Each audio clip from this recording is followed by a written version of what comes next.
Hello, my name is Chris Cruz, and today's chapter is about nonverbal communication. So, overall, non communication is what it means is when we say more than what we actually verbally said through gestures, through appearances, through eye coordination, smell, touch, voice, um, and even to the point where how our facial expressions are expressed was really what nonverbal communication applies to mainly.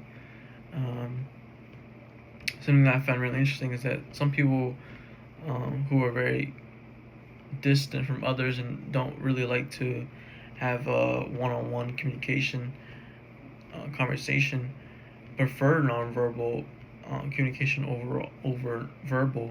But to some people, even who are very talkative, they kind of enjoy having a deeper conversation with somebody who has some sense of nonverbal skills, like like I said, like hand moving. If someone likes to talk with their hands a lot, it really brings a sense of um, of character.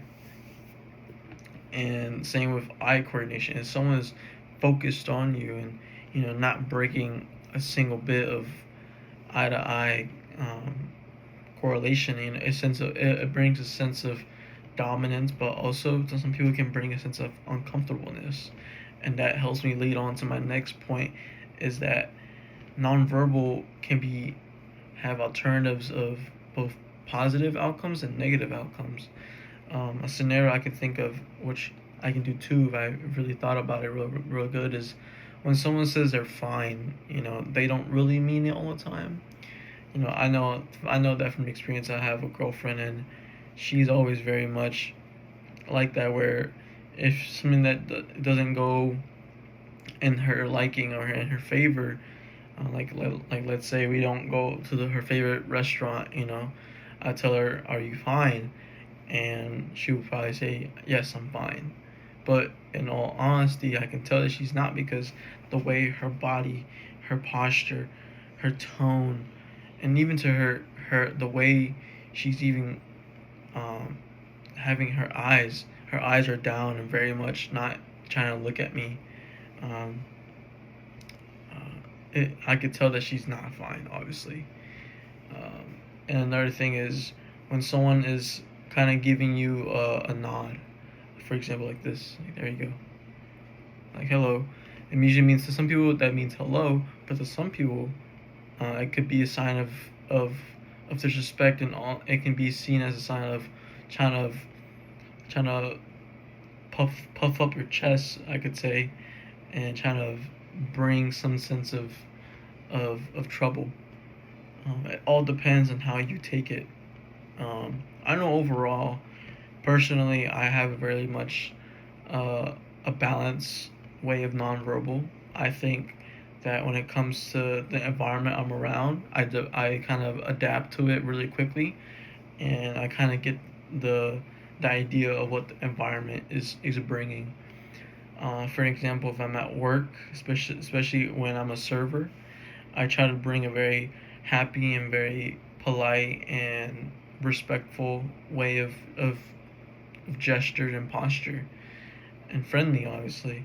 When I'm at the gym, I'm very much hush hush, and I like to keep myself in my own space, in my own on my own world, I could say. And I see lots of people at the gym who are very much buddy and buddy, talking with their friends and everything. But for me, I'm very much focused on what I want to get done. Get it done, get it over with, and head home. Don't want to stay any longer than what I tended to do. Um, when I'm at work, I'm very much focused, but I have a sense of awareness, because obviously I work in a big construction site. I have to stay attentive and stay aware of communication, both nonverbal and verbal. Um, but that's something that helps me lead to my question: is how can we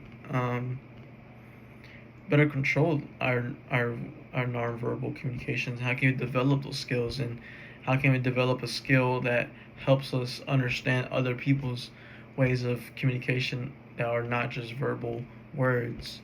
Because lots of people have ways of communicating all the way to their fingertips, you know. So it all just depends on how we present ourselves overall and how we can be bettering ourselves and just better than just words, but also just overall behavior um in our body, I guess you could say. But